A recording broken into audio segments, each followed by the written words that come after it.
इस महीने की 3 तारीख को आहूत पटना के ऐतिहासिक गांधी मैदान में कांग्रेस की जनाकांक्षा रैली अब कई सवालों को लेकर के चर्चा का कारण बन गई है। जैसा कि आप सभी जानते हैं, जनाकांक्षा रैली के लिए कांग्रेस ने अपनी पूरी ताकत झोंक दिया था। बिहार प्रदेश कांग्रेस के सभी पदाधिकारी दिन रात मेहनत कर सूबे के हर कोने कोने से लोगों को जुटाने के लिए प्रयास करते रहे।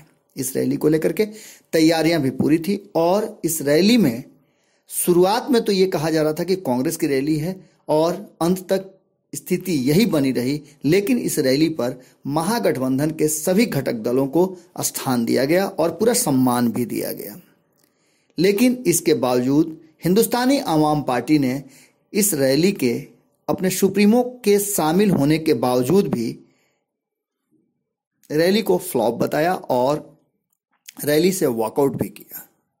इन सब बातों के बीच जहां एक तरफ इस रैली की विशेषता रही कि महागठबंधन ने भरसक एकजुटता दिखाने का प्रयास किया, लेकिन उसके बाद मंच से लेकर के अब तक की चर्चा में कई बातें निकल कर सामने आ रही हैं। जहां एक तरफ कांग्रेस इस रैली को लेकर के उत्साहित थी और अभी भी दावा कर रही है कि इस रैली में 3 लाख से ज्यादा लोगों को जुटाया गया था। तस्वीरें हमने आपको दिखाई हैं। तस्वीरें कभी झूठ नहीं बोलती। हालांकि इस रैली में स्टार के रूप में उभर कर सामने आए अनंत सिंह, जिन्होंने लगभग 1 लाख लोगों के लिए पूरी व्यवस्था की थी और वो व्यवस्था उनका सार्थक भी हुआ, क्योंकि उनके जो पंडाल थे उस पंडाल में भीड़ नजर आ रही थी और खाने पीने का भी अच्छा खासा इंतजाम था। अनंत सिंह ने सारे भीड़ को अपने स्थान से, जहां उन लोगों को ठहराने की व्यवस्था थी, वहां से लेकर पैदल मार्च गांधी मैदान तक के लिए किया और इस बात को लेकर के भी चर्चा जोरों पर है। अभी तक आधिकारिक रूप से कांग्रेस के न सदस्यता ग्रहण किया है अनंत सिंह ने, न ही उनकी उम्मीदवारी के प्रति कांग्रेस ने कोई सकारात्मक जवाब दिया है। फिर भी अनंत सिंह इस अपने चुनावी अभियान में जुट गए हैं। मुंगेर से उन्होंने दावेदारी पेश की है और उनका कहना शुरू से रहा है कि कोई समर्थन करे या न करे, वो मुंगेर से चुनाव लड़ेंगे और जमानत जब्त कर लेंगे। वहीं दूसरी बात कि जैसा आप सभी जानते हैं कि लवली आनंद, आनंद मोहन की पत्नी और उनके सुपुत्र चेतन आनंद, इन लोगों ने कांग्रेस ज्वाइन किया है और ज्वाइन करते समय कहा था कि यह हमारी घर वापसी है। अब इस बात को लेकर के लवली आनंद और उनके पुत्र आश्वस्त हैं कि कांग्रेस उन्हें सही और उचित सम्मान देगी। शिवहर पर उन्होंने उंगली रखी है और शिवहर से वो दावेदारी चाहती है। इसके साथ ही आपको याद होगा कि पप्पू यादव, रंजीता रंजन जो कांग्रेस की सांसद हैं, उनके पति हैं और जाप जनतांत्रिक पार्टी के वो अध्यक्ष भी हैं। उन्होंने भी कांग्रेस के प्रति अपनी स्थिति को स्पष्ट किया था और यह बताया था कि कांग्रेस के साथ वो महागठबंधन का हिस्सा बनना चाहते हैं। अब यह जिम्मेवारी कांग्रेस पर है। हालांकि कांग्रेस की रैली के लिए भी उन्होंने लोगों से, बिहार की जनता से आह्वान किया था कि कांग्रेस की रैली में अधिक से अधिक संख्या में पहुंचे। इन सब बातों के पीछे और इन सब बातों को बताने का मकसद सिर्फ इतना है कि महागठबंधन के 2 घटक दल राजद और कांग्रेस एक दूसरे को अपनी शक्ति और ताकत दिखाने में जुटे हुए थे। एक तरफ जहां राहुल गांधी की रैली को लेकर के, जनाकांक्षा रैली को लेकर के बिहार प्रदेश कांग्रेस ने अपनी शक्ति दिखाई, वहीं तेजस्वी यादव ने मंच पर कांग्रेस को बड़ा दिल करने का भी सलाह दे दिया। उन्होंने कहा कि कांग्रेस देशव्यापी पार्टी है, उसे बड़ा दिल करना होगा। इशारों में उन्होंने बहुत कुछ कह दिया।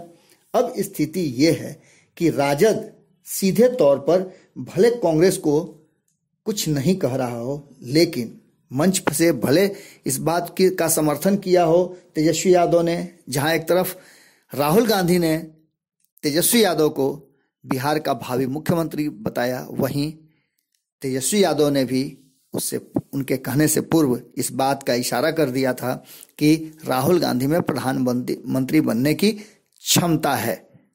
अब इन सब बातों के बाद जो बातें सामने निकल कर आ रही हैं और जो सूत्र बता रहे हैं, वो कांग्रेस और राजद को अपनी अपनी शक्ति प्रदर्शन जैसा लग रहा है। हालांकि अब तक ये स्पष्ट नहीं है, लेकिन इसके बावजूद राजद ने कांग्रेस के चाहने वाले कई सीटों पर अपनी दावेदारी रखकर कांग्रेस को परेशानी में जरूर डाल दिया है। इन बातों को लेकर के कि खास करके कांग्रेस जिन जिन लोगों के सर पे हाथ रख रही है या टिकट की दावेदारी मान करके वो कांग्रेस में शामिल हो रहे हैं, कांग्रेस का मदद कर रहे हैं, उन सीटों पर राजद ने अपनी दावेदारी रखनी शुरू कर दी है। आपको पता होगा कि दरभंगा से वर्तमान सांसद कीर्ति झा आजाद भाजपा से निष्कासित हैं। वो कांग्रेस के साथ जुड़ना चाहते हैं और दरभंगा की सीट वो फिर से एक बार वहीं से चुनाव लड़ना चाहते हैं और कांग्रेस में शामिल होकर कांग्रेस के टिकट पर लड़ना चाहते हैं। लेकिन अब स्थिति यह है कि उस सीट पर राजद ने भी अपनी दावेदारी प्रस्तुत कर दी है। राजद पहले से उस सीट पर दूसरे नंबर या तीसरे नंबर पर आता रहा है। दूसरी सीट है शिवहर। आपको पता होगा कि शिवहर लवली आनंद और आनंद मोहन का सबसे पसंदीदा सीट रहा है। लवली आनंद कांग्रेस में आई, भले उन्होंने ये कह दिया हो कि उनका कोई मकसद नहीं है, पार्टी जो जिम्मेवारी देगी उसे पूरा करेंगी, लेकिन उनके इस बात में जिम्मेवारी उनका शिवहर से प्रतिनिधित्व था और शिवहर से वो प्रत्याशी बनने के लिए कांग्रेस के साथ शामिल हुई है। इस बात से इनकार नहीं किया जा सकता है। इसके साथ ही सहरसा सीट भी कांग्रेस की परंपरागत या कहा जाए तो कांग्रेस उस सीट को अपना प्राइड मानती है। इस सीट पर भी राजद ने उंगली रख दी है। राजद इस सीट पर भी अपनी दावेदारी पुख्ता करने जा रही है। इसके साथ साथ किशनगंज आपको जानकारी होगी कि किशनगंज के सांसद दिवंगत हो गए हैं। वो कांग्रेस के का ही परंपरागत सीट है। असरारुल हक जो लगातार कांग्रेस के लिए झोली में वो सीट देते रहे हैं। मात्र 2 सीट कांग्रेस के पास लोकसभा की है, जिसमें एक रंजीता रंजन है और दूसरा किशनगंज है। इसके साथ ही मधेपुरा सीट पर भी, जो कि आपको पता है पप्पू यादव की सीट है और पप्पू यादव कांग्रेस में अपनी सीट को सुरक्षित करके आना चाहते हैं। अब पप्पू यादव की सीट पर भी राजद की निगाह पड़ गई है। सबसे बड़ा जो उलटफेर और सबसे ज्यादा जिस सीट को लेकर के विवाद होने वाला है वो सीट है मुंगेर की। आपको पता होगा कि तेजस्वी यादव ने जब अनंत सिंह कांग्रेस की बात कहने लगे थे और कांग्रेस के समर्थन में सामने आए थे, उन्होंने ये भी कहा था कि वो महागठबंधन से चुनाव लड़ेंगे। जब बात शुरुआती दौर की थी उस समय ही तेजस्वी यादव ने कहा था कि बैड एलिमेंट हैं, उनके लिए कोई स्थान महागठबंधन में नहीं है। इसके बावजूद भी अनंत सिंह कई बार तेजस्वी यादव की तारीफ कर चुके हैं और भावी मुख्यमंत्री के रूप में भी हमारे साथ भी कई बार बातचीत के दौरान अनंत सिंह ने तेजस्वी यादव को भावी मुख्यमंत्री जरूर कहा है। लेकिन इसके बावजूद भी अब राजद जो है मुंगेर की सीट पर भी अपनी दावेदारी प्रस्तुत करने जा रहा है। इस बात को लेकर के ऐसा लग रहा है कि कांग्रेस कभी भी स्वीकार नहीं करेगी। हो सकता है कि राजद दबाव की राजनीति कर रहा हो, उसकी रणनीति का हिस्सा हो कि कांग्रेस को कम सीटों पर आने के लिए मजबूर करने का रास्ता वही है जो उसके परंपरागत सीटों पर अपनी दावेदारी प्रस्तुत कर दिया जाए और समझौते में उन्हें कम सीट लेने की बात रख दी जाए। आने वाले समय में क्या होगा ये तो वक्त बताएगा, लेकिन जो स्थिति है उस स्थिति में बिहार में खास करके कांग्रेस और राजद को लेकर के अभी भी संशय की स्थिति बनी हुई है।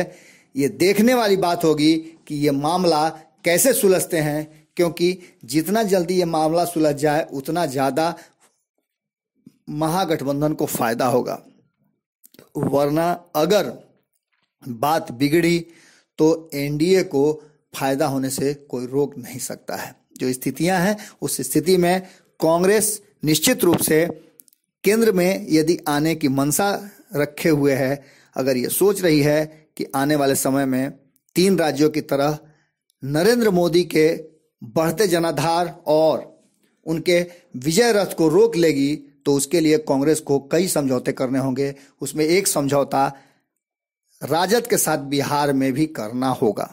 नमस्कार, फिर मिलेंगे किसी खबर को लेकर के, तब तक के लिए हमें दें इजाजत। धन्यवाद। हमारे फेसबुक पेज को लाइक करें, ट्विटर पर फॉलो करें न्यूज़ बिहार लाइव, और साथ ही साथ हमारे यूट्यूब चैनल को सब्सक्राइब करें। सब्सक्राइब करने के बाद बेल आइकन दबाना ना भूलें। धन्यवाद।